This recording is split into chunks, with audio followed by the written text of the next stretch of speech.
So today I'm going to show you how we save our money with mulching and compost.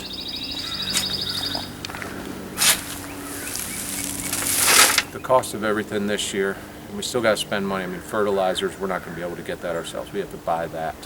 But with all these costs going on, our goal this year is to try to reuse whatever we got to the best of its ability, whether it's these wood chips that we can get on hand, the leaves that we've got, all kinds of things, milk crates, egg cartons, all that. But the whole purpose this year is just use what we have, save as much money as we can, so that we can use that money toward things that we can't get on our own. One of the ways we save money and also repurpose something is the tree company that we deal with. I'll call them in January and they'll deliver as many truckloads of these chips as I want, because what they got to do is they got to bring it to a fill site and they got to pay to dump it. Instead, I have them come here. I'll give them a tip for some of the gas money and time. Sometimes we'll barter for plants, but it's a great way for them to unload something they don't want, save it from going to a landfill, and then for us, gives us about 60 yards of chips for probably under $100.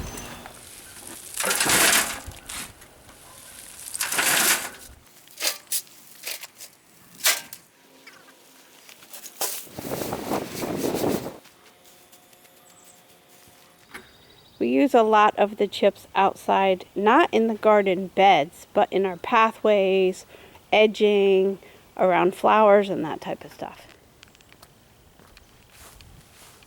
So this is the front garden in our house. And you can see Keith has been spending all this time filling this with truckloads of free wood chips.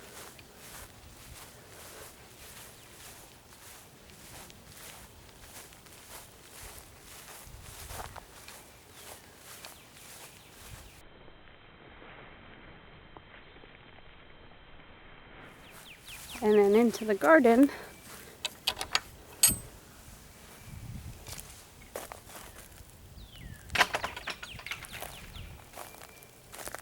it's all in the pathways, but we do not put the wood chips in the raised beds. But not all the chips go there. I'll get one more truckload. I'll show you right now where I bring them to.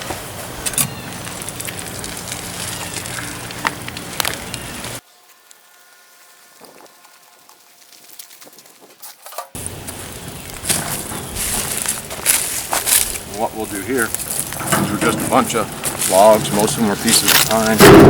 We just kind of made a little boundary out of it, and I'll stack chips up, above my head and let them sit and decompose. But come here, I'll show you the difference. These are chips we just got right here, okay? Good enough for the pathway. But then down here, these are chips that, look, they've been sitting here. Some of the straw's gotten in there, but these are chips that have been sitting here for a good 2 years, and they're starting to really break down. Now, the reason why we got the pine is the pine's above us, but the beauty about these chips, like this layer down here, if you look, this is all nothing but used to be just red clay. And look at that, it's already working into the dirt real good. So here's the compost. Yeah. A whole nother one of repurposing, using more of those stakes. I mean, you can tell by these things, they're not pretty, but they're functional as can be. Those were in the woods. These were some cut off pieces of fencing. We just kind of made 3 compost piles out of this so I can have an area to flip to and an area to start things over. So we just sectioned off three areas. This is slowly working, we're getting there. I mean, it's not done yet by no means, but that compost is doing pretty good there. And what we're doing right here is we're just getting ready and starting a new compost. And then here to hold it in, these are screens, old screens. And then I just put these stakes down here. So now if I need to get them out, well, it's a little bit easier, harder to do, but you just slide them out so I can get in there with a pitchfork. So it's another way of just reusing what we got. This is just in the fall when we blow the leaves. We'll pick them all up, tarp them, bring them over here. Most of them are chopped. Some of these ones on top here just ones that fall from the tree. But this thing is about 8 feet long, about 5-6 feet wide. And when we originally start in November, this pile is over my head, heaping all over the sides. And as it starts to decompose and go down, I'll just keep bringing it in and keeping it tight. And then we'll use this in our garden once it decomposes, because you can even feel it once you get down here, you know.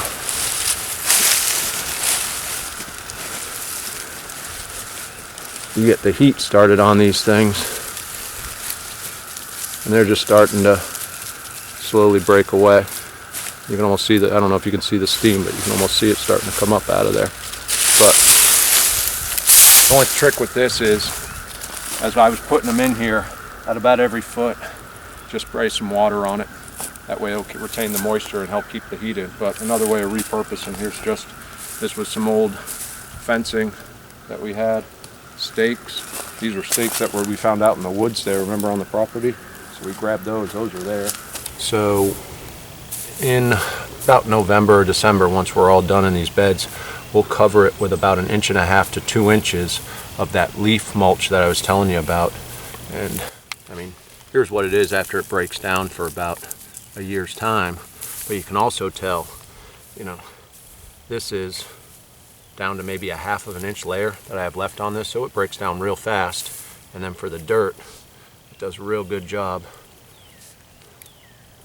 giving us pretty good dirt, because I'll show you in a second what our dirt here in North Carolina looks like. In this area in North Carolina.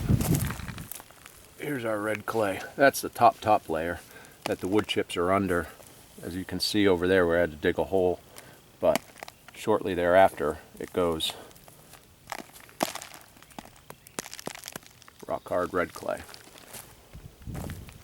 So we actually have to have our septic tank emptied, so you can actually see. Let me go on the other side. It's probably better on this side. It's starting to slowly, the wood chips and what they're doing. Yeah. This is, well, I've stripped back some of these wood chips here for digging for this hole, but you can see this different layer right in here from that rock hard red clay. So these chips are definitely starting to work with that red clay and break it down. And this is maybe 2 years, not quite.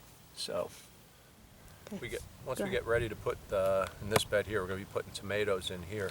So we'll scrape away that leaf mulch that we had put down.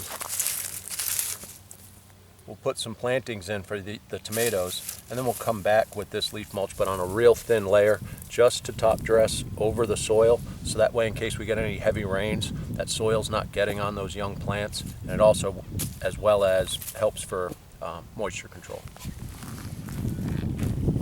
Here's that fence that we took down. Still don't know what we're going to do with it, but we'll put that to use somewhere.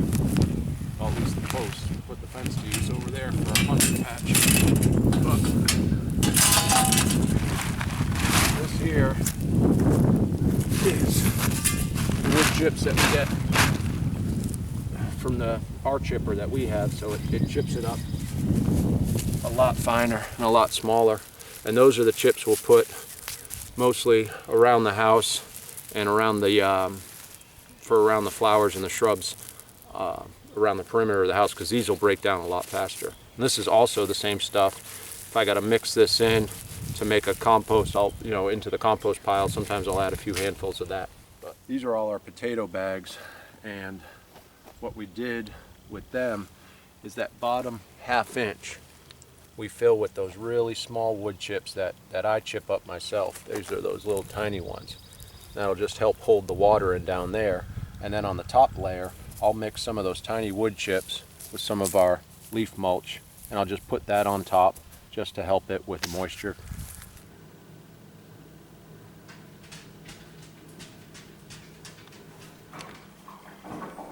Septic tank has been emptied. Back to normal.